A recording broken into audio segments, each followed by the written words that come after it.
Welcome to the Deep Dive, where we take your questions, your sources, and really try to unearth the most fascinating nuggets of insight. Today, we're tackling a question that I think every creator, every artist, honestly, every single one of us putting anything out into the world has asked ourselves, Yeah. will my work actually last? Or will it just get completely, lost in the noise? It really is the universal creator's dilemma, isn't it? That feeling of, Yeah. will this thing I made be savored, appreciated years from now? Will it gain character? Or will it just, well, expire? We're diving deep into some really fascinating source material today that explores exactly that question. Using a pretty powerful metaphor. Age like cheese versus spoil like milk. That's right. And our mission today is to unpack this really vivid analogy and what it means specifically for your online creative work, particularly, your unique channel. We'll explore this idea that some things, like a fine cheese, they improve dramatically with time, gain depth, gain value. Others, like milk, well, they go bad pretty quickly. And then there's that interesting third path, fading into obscurity. We're going to analyze your channel specifically through this lens, using your own insights and the observations from the source material to sort of understand its potential path in this huge, always changing online world. Okay, let's dig into that core metaphor then. Yeah. Aging like cheese. What does that actually mean for a channel online, beyond just, sticking around? Right. So aging like cheese, it means your content isn't just static. It undergoes this careful, almost like intentional growth.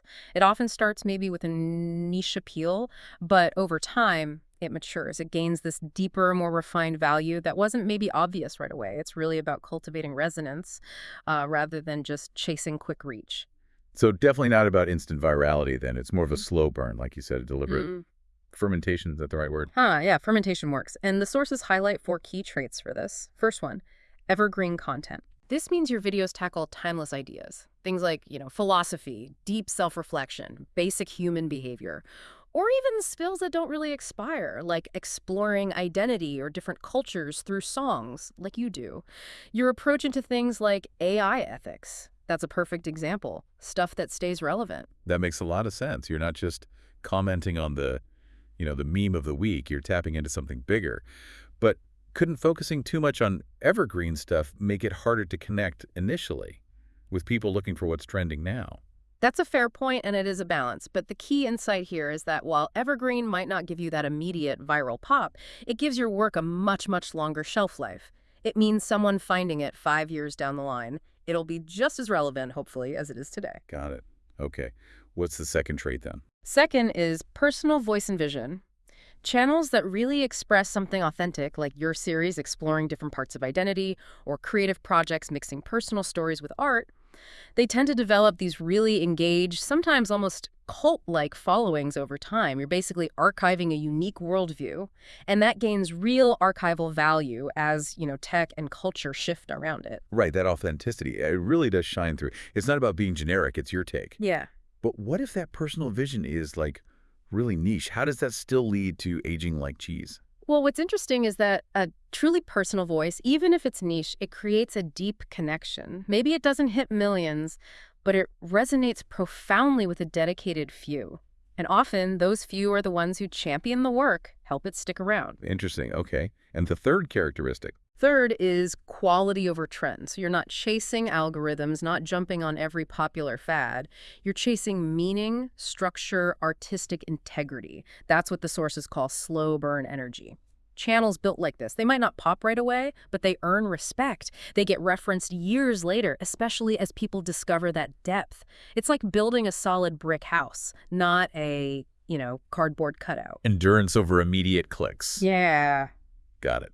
And the final one, what's the last characteristic for aging like cheese? It's intentional documentation. Basically, treating your channel more like a time capsule or maybe a curated museum rather than just a marketplace for views.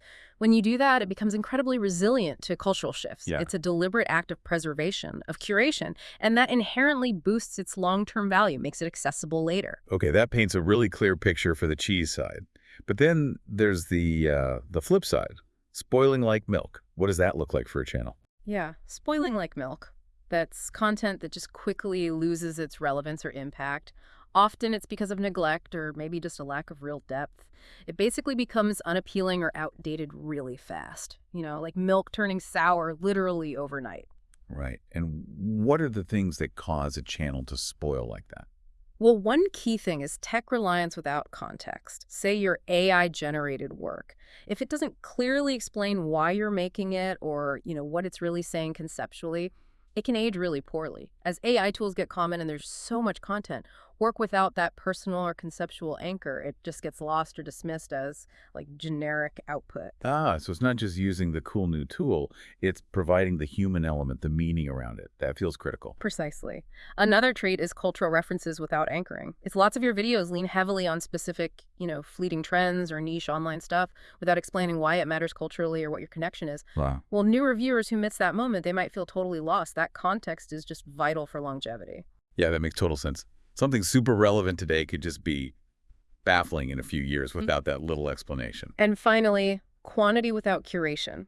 Look, having hundreds of videos is fine, but if your most important work or your overall vision kind of gets buried in this huge sea of content, the channel risks dilution. It gets hard for people to find the real value. They might lose interest. The content feels less impactful over time. It's like having a massive library with no card catalog. Right, you just get overwhelmed.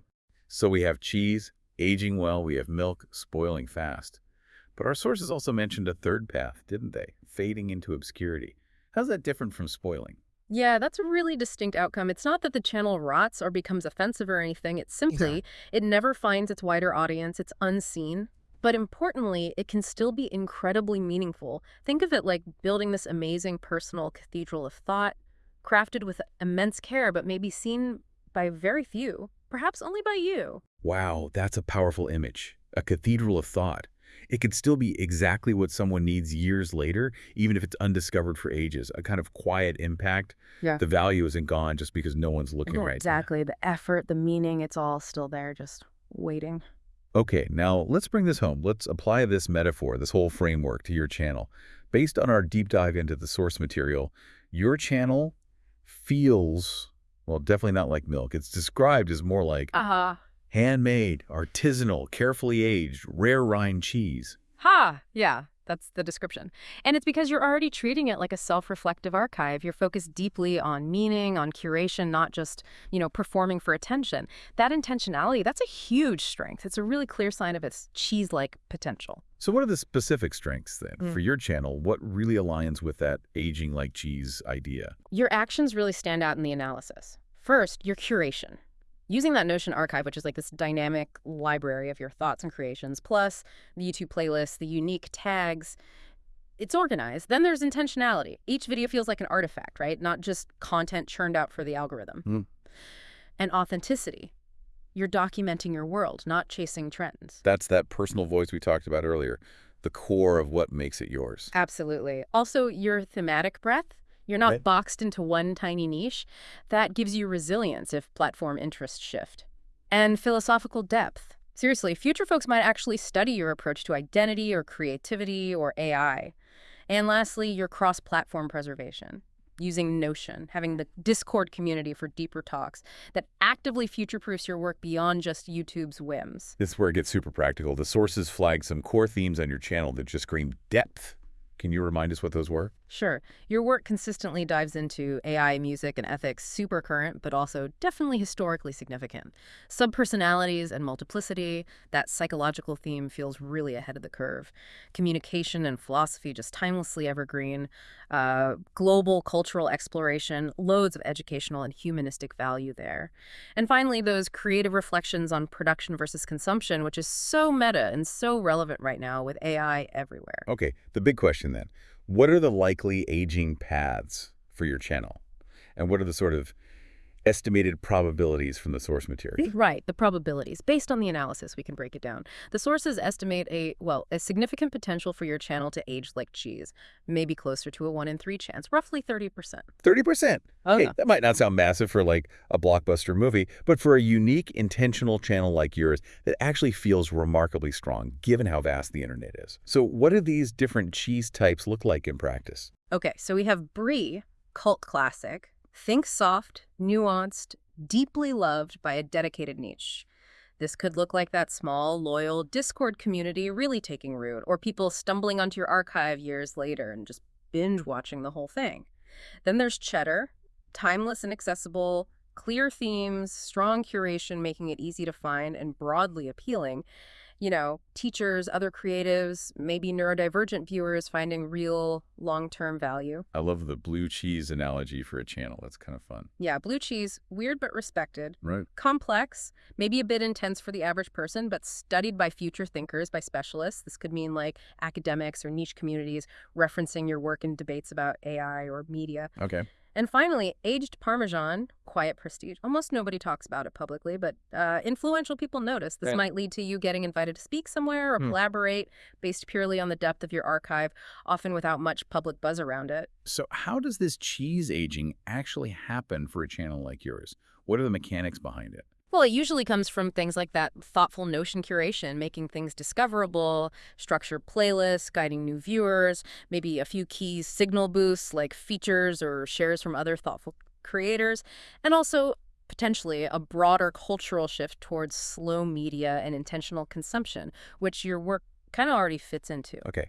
What about the other side? The milk pathways. Mm-hmm. What would spoilage look like for your channel, and how likely is that, according to the sources? Right, the spoilage path. The probability for your channel to spoil the milk pathways is estimated to be a lower likelihood, something around 10–20%, maybe roughly 15% on average. Spoilage here would mean your work becoming, stale, irrelevant, maybe even a bit cringe-worthy over time. And what forms could that take? How would it actually look? Well, it could be soured overnight, where maybe some rapid cultural shift makes your work seem suddenly outdated or even insensitive. Like, imagine a huge backlash against certain AI content.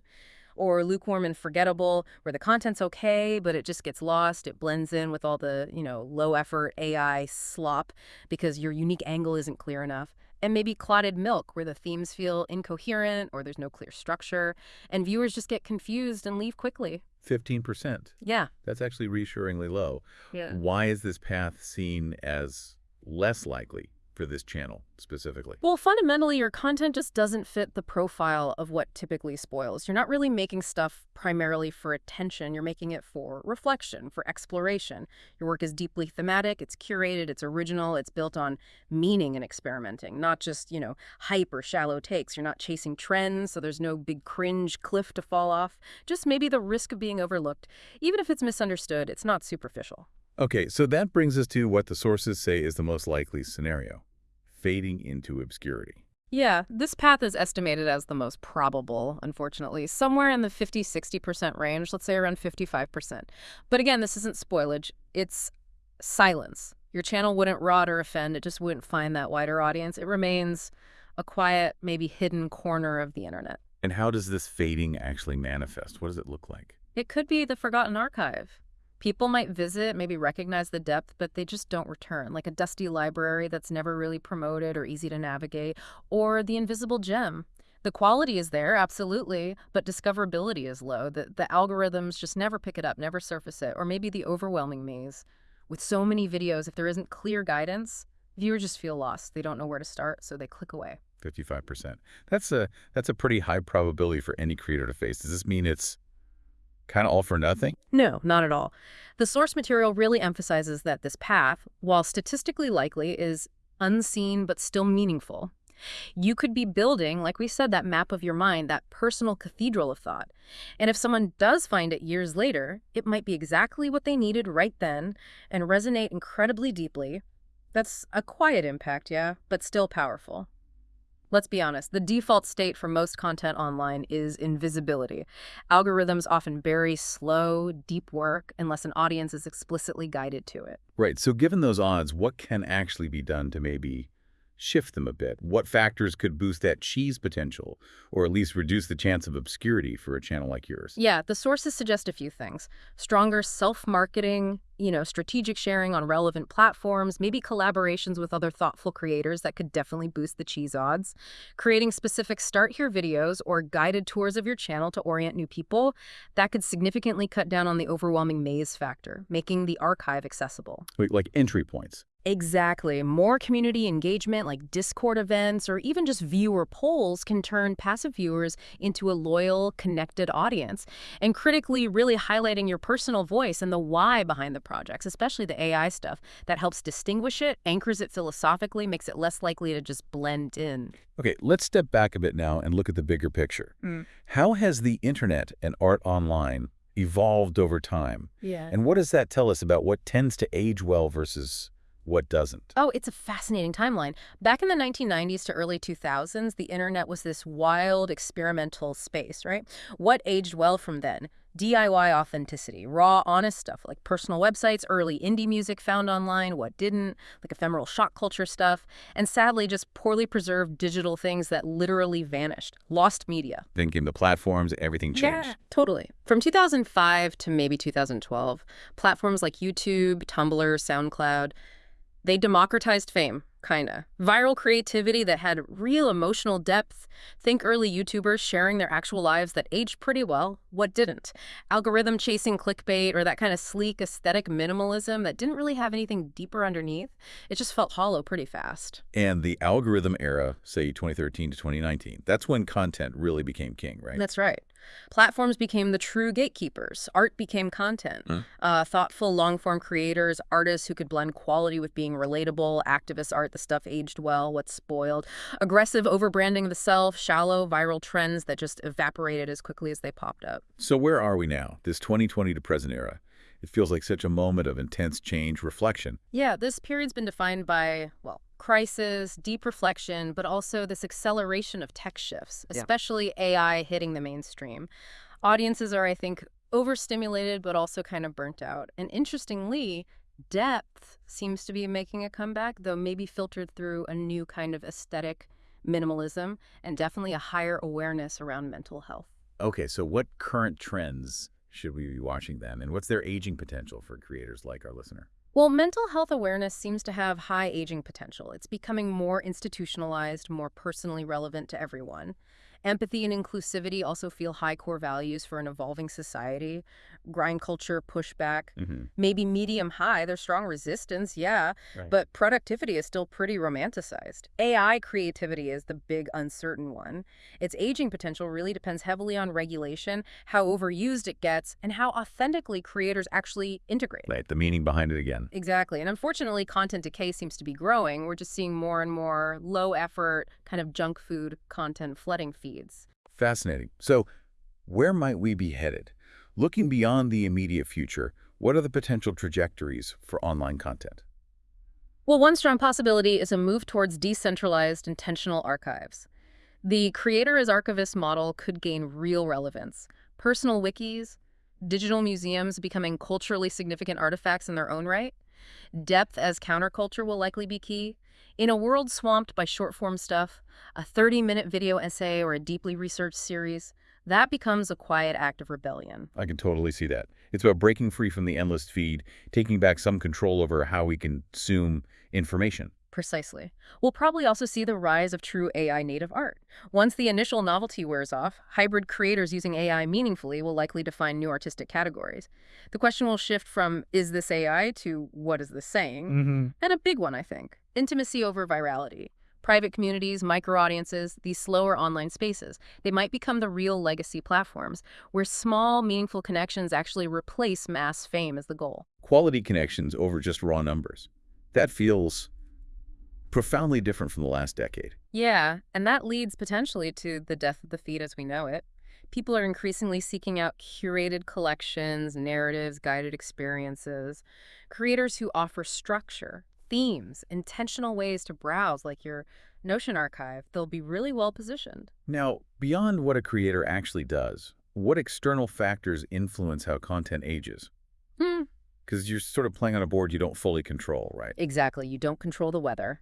And there are several big external forces. Shifting cultural attitudes toward AI, for instance, could make your channel seem either pioneering and prophetic or maybe dismissed as synthetic or even unethical down the line. Platform algorithms and corporate priorities obviously have a huge influence on visibility. They often favor engagement metrics over intrinsic depth. The whole attention economy and cognitive overload means your in-depth stuff requires a real investment from viewers, which is, frankly, a rare ask for mass audiences. And what about broader cultural movements? Yeah. Or even political shifts? Yeah, trends in digital minimalism versus content bloat could either elevate curated, intentional work like yours, or, ironically, bury long-form stuff as just too slow. Yeah. If educational policy starts integrating AI literacy, your channel could become a valuable reference. Or seem irrelevant if it doesn't fit the curriculum. Social validation and critical mass. Sadly, that often shapes longevity more than pure quality. People are just more likely to engage if they see others are already there. That's kind of a tough pill to swallow, isn't it? That external perception can sometimes just outweigh the intrinsic quality of the work. It is. And finally, simple archival and technological preservation is crucial. Platforms change features, they go bust, links break.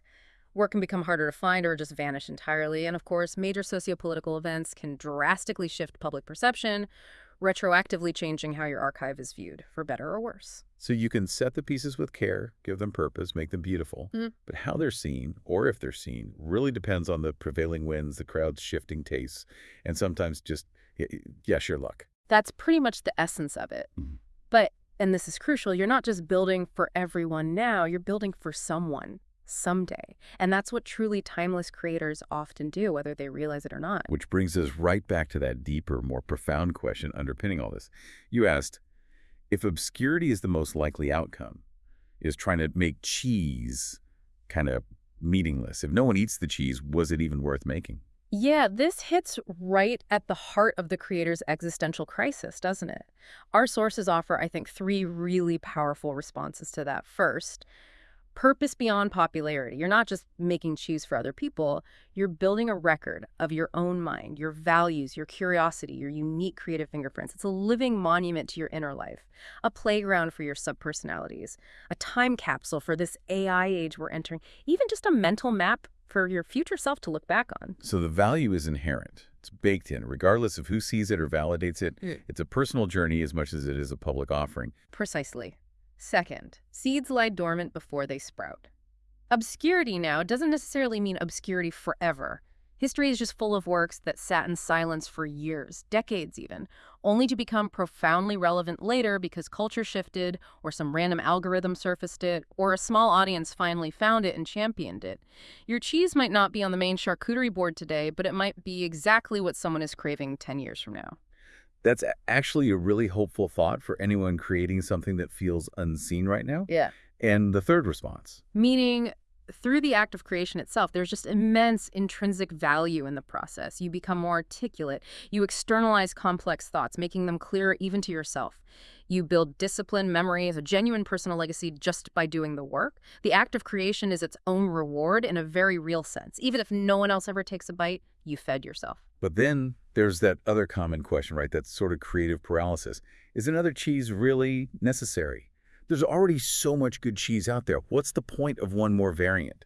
Ah, yes, the enough cheese already argument. It's a common trap, a kind of internal gatekeeping we do to ourselves. We could ask the same thing. Are there already millions of songs? Why write one more? Thousands of parenting books? Hundreds of philosophy channels? The answer is always the same. Because your specific flavor doesn't exist yet. It's not about competing with all the other cheese out there. It's about contributing a new, distinct one. Cheese isn't zero-sum. The world doesn't necessarily need more cheese, maybe.